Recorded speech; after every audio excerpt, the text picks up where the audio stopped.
I may be wrong, but I think it was 2002, and I think it was a general who told him, a general in the Pentagon. And I think it was actually before the invasion of Afghanistan.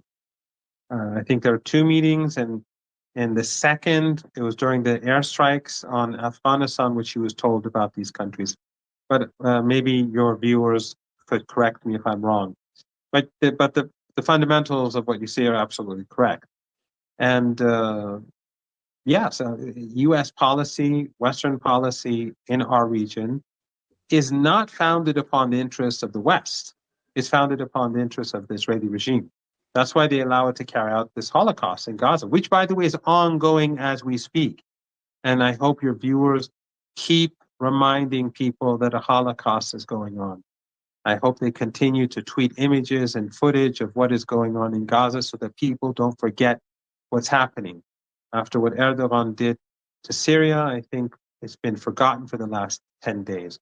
There's a Holocaust going on in Gaza. It's being carried out day and night. Every hour, there are new atrocities being carried out in Gaza. But U.S. and Western policy in West Asia and North Africa is founded upon the interests of the Israeli regime, not the interests of the West. Who was a key, if not the most important advocate of the war in Iraq? It was Netanyahu. He told Congress that this would be great for the United States. It's on, people can look it up online.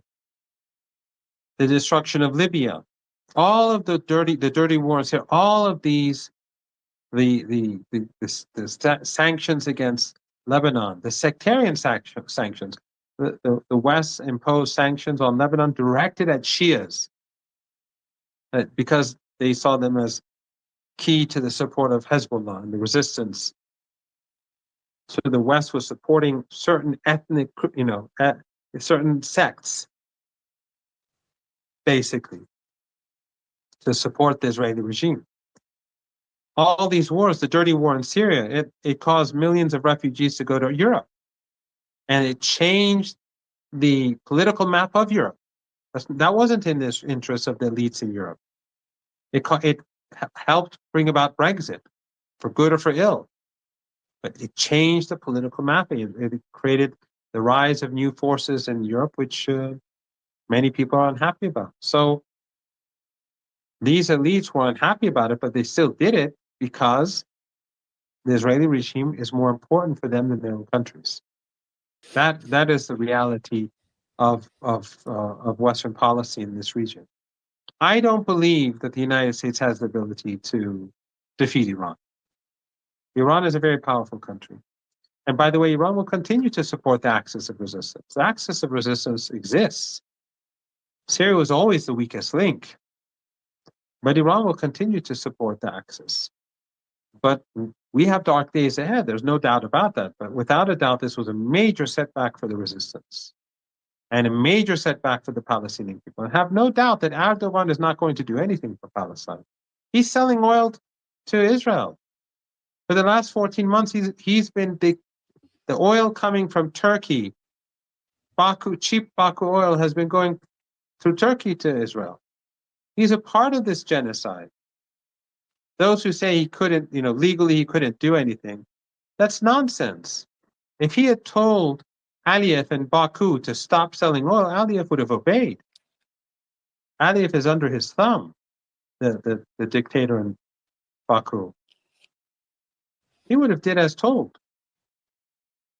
Even after Netanyahu and his former minister of genocide were handed or were declared as war criminals by the ICC and arrest warrants were issued, he still continued to sell oil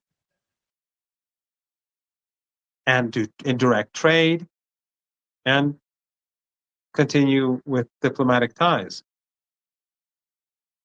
So he could have stopped it by saying that I'm implementing the Genocide Convention, just as Ansarullah in Yemen did.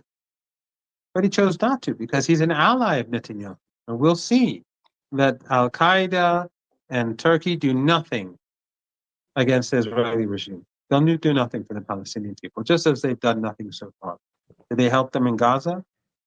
Did they help Lebanon? When Israel was about to invade Lebanon, he said that we'll send troops to Lebanon. He didn't send a bullet. He did nothing. He'll do nothing in Syria either. Look at the bombings that we're seeing right now in Syria. Massive bombings, destroying airbase after airbase, infrastructure, the government buildings, scientific centers, factories. Is anyone protesting?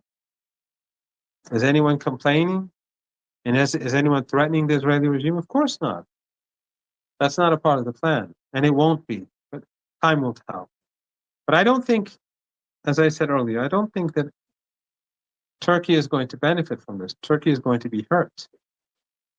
Having Al-Qaeda in your southern border and an wrecked country, thanks to Erdogan, and 13 years of dirty war, and what's happening now, this is going to be a burden on Turkey.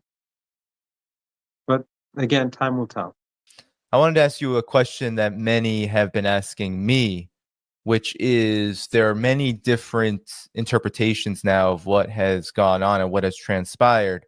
There is the interpretation that you've given around U.S., Turkey, Israeli involvement. And there's another interpretation I wanted your response to, though, that there's a lot of speculation about the Axis of Resistance betraying Syria. There is a lot of talk about the meeting that happened in Doha between Iran, Turkey, and Russia.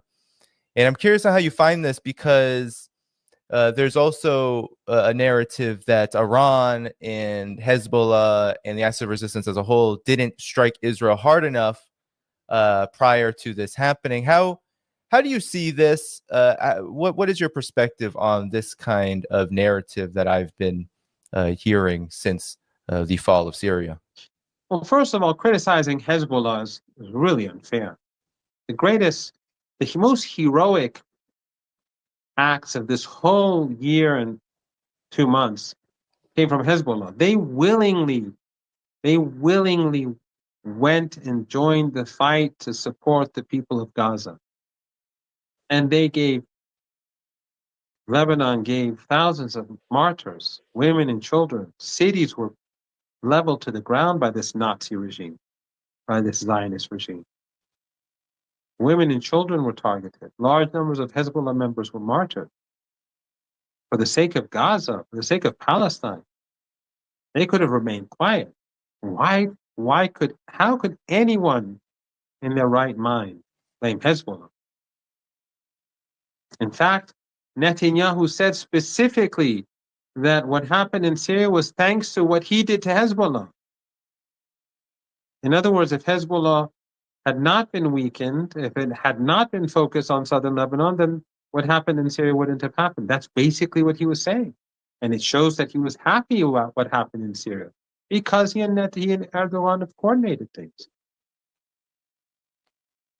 And then Iran, as I said before, Iran sent troops to Syria. But first of all, President Assad, for whatever reason, over the last few years, he decreased the Iranian presence substantially. And then during these days, even though there wasn't time, the Iranians sent forces and they asked the Syrian government to decide. And President Assad wavered. What is Iran going to do? Can't fight a war without the consent of the president, without the full support of the armed forces. It's not possible. Iran's capability, Iran is not the United States, it's a smaller country. And it cannot be seen as fighting against the wishes of the government. So Iran was prepared to fight Al-Qaeda, but President Assad had to make a move. And the Syrian government, the Syrian armed forces just melted away. So I think that's an unfair statement. I think And if everyone should recognize that the person at fault here is Erdogan. He betrayed the people of the region during a unique moment during the height of violence. The cessation of hostilities or the so-called ceasefire was very fragile. Since then, the Israelis have killed at least 20 people from Lebanon. Just today, they think they killed 3 more. Yesterday, they killed 4. Hezbollah is focused on the south, and then he stabs the people of the region at that moment with Al-Qaeda. I mean, the Iranian foreign minister, when he was in Doha, said very specifically that we'll stand with the Syrian government. He also said that we support the legitimate opposition, but not terrorists. Just as we did in 2011 and 12 and 13. We support the nonviolent opposition. I mean, their right to be a part of civil society, but not these terrorists. So instead of blaming Iran or Hezbollah, I think people should focus on Erdogan, people should focus on the United States, people should focus on those people who are using Al-Qaeda. It's clear as day what groups are being used. So it's easy to blame Iran. I mean, I've seen that people blame Iran. And striking Israel, True Promise 3 will be carried out, but there's no relationship between True Promise 3 and what happened in Syria. Let's say Iran carried out True Promise 3 10 days ago. Would that have stopped Erdogan from invading Syria? This has nothing to do with it. But Iran will carry out True Promise 3. But Iran has one chance to do so, because Iran can't just start lobbing missiles at Israel. The global south will turn against Iran. Iran can't be seen as escalating. Iran has to respond to escalation. So Iran will have one chance to hit the Israeli regime hard, and it will do it in a way to maximize that effect. There are many, the Israelis have anti-aircraft systems. They're moving around their key assets. The Iranians want to make sure that if they have one shot, they hit them hard. And especially since there's no doubt that then the Israeli regime will retaliate. So Iran has to, because the Americans will help them. So Iran has to prepare air defenses for potential American strikes. It's possible that things will they will escalate immensely. So it's not just, this is not like a video game. This is war. And it has to be done correctly. But this has nothing to do with what Erdogan did to Syria. That's Israel. Netanyahu said we need the ceasefire to deal with the Iranian threat. Right? How is he going to deal with the Iranian threat through a ceasefire? It has nothing. If Iran wants to fire missiles at Israel, Lebanon that's a ground war. A few missiles and rockets or drones are fired in, but it has nothing to do with Israeli defense against Iran's military capabilities. So when he says dealing with the Iran threat, he meant Syria. And we saw what Erdogan did. Hezbollah was weakened, Iran was distracted. Erdogan did the dirty work for Israel. Remember, Iran is standing up against the collective West. No one is helping Iran. Turkey sure isn't, at least the Turkish regime. I mean, Turks are fantastic people. They're against this Holocaust. But the Turkish regime has been standing with Israel this whole time. And so is the rest of the region. And the West is behind the regime. So this is not two sides with equal capabilities. Iran is sanctioned and is helping the axis of resistance. There's a limitation to Iran's capabilities. And I think people should, instead of constantly attacking Iran, they should be thanking Iran. Instead of constantly, making ridiculous accusations, some people should think twice. And instead of attacking Iran, attack those people who created this crisis. I understand. And by the way, we saw how social media was helping these terrorists. They were amplifying their voices. It was clear. I think those of us who were following the news saw how powerful the psychological warfare campaign was being carried out against the Syrians. Syrians were terrified from day one. It's clear that Facebook and Instagram and Twitter, that they were doing exactly what they were doing against Iran a couple of years ago. Yeah, I mean, I had posts on Facebook being removed from 2016 when I was commenting on the events in Aleppo then. I would like to talk about the Turkey involvement here, because you mentioned that the situation in the region has been very unique and, of course, dire over the past year. But we didn't hear much about Turkey's preparations for this kind of operation.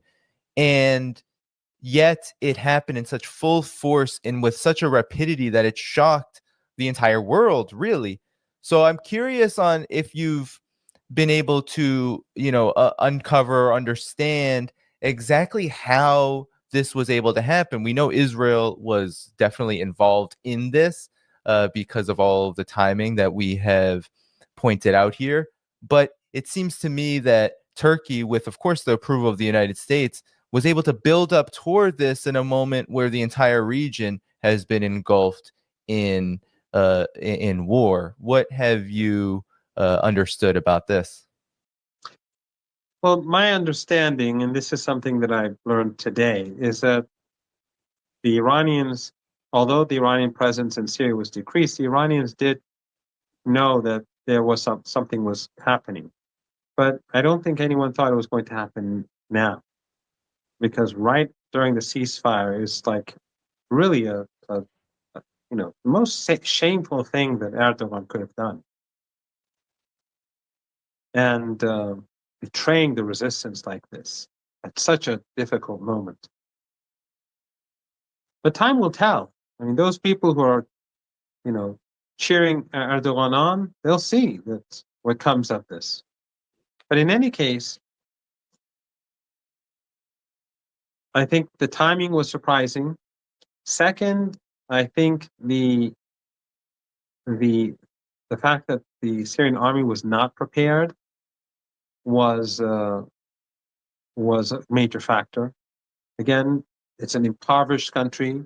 Its civil society has been weakened. People are hungry.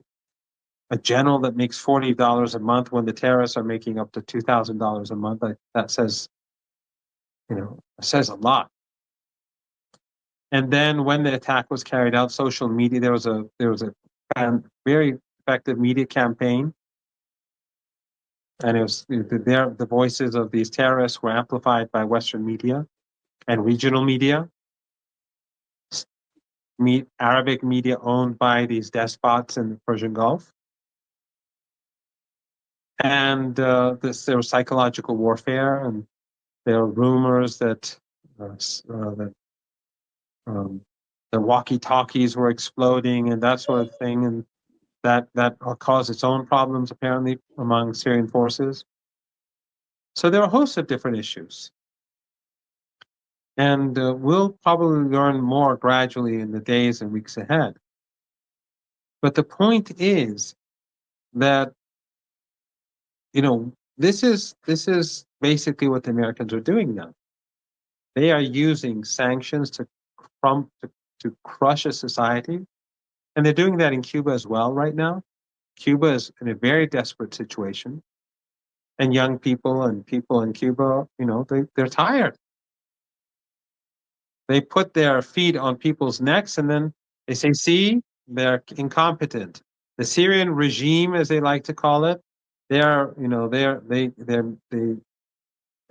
can't govern their people. They're hated. Well, yes, you're strangling the people.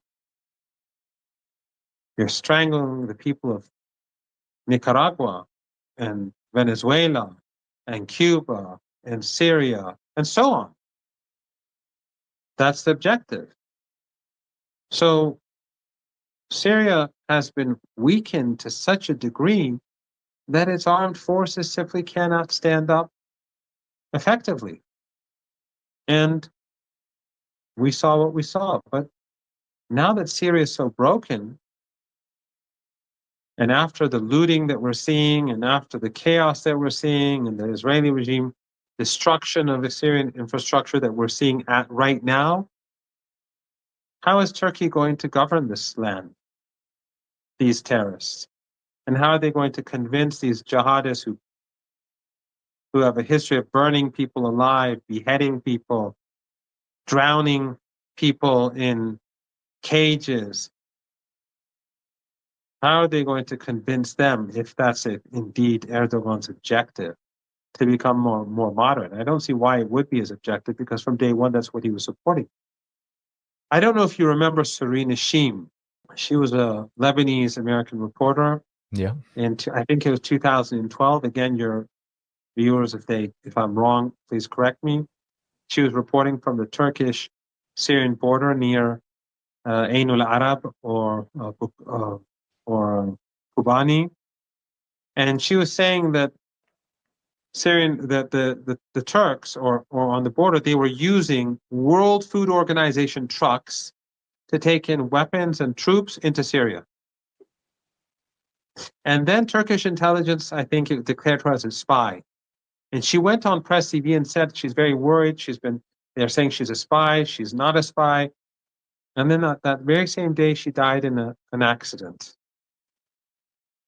And of course, there was a cover-up. They never really investigated. Even though she was an American, the American embassy was indifferent. But everyone that I know believes that she was murdered. It's pretty clear that Turkish intelligence murdered her. Why? Because she was telling what they were doing with ISIS. So Erdogan, why would Erdogan turn these people into moderates? Because he's not a moderate. He's an extremist. And these are his children. These are his proxies. So but let's say for pragmatic reasons, for PR reasons, he and Jolani tell their henchmen to tone it down, to stop slaughtering people. Do you think they're going to do that? Do you think that these terrorists who have this history will refrain from slaughtering innocent people? No, I don't think so. Well, Abu Muhammad al-Julani had a $10 million bounty on his head from the Department of State not too long ago, as of 2017. Now he's been completely reformed and rebranded as by CNN. Yes, he had a whole CNN interview that rebranded him as a more legitimately moderate, quote unquote, rebel.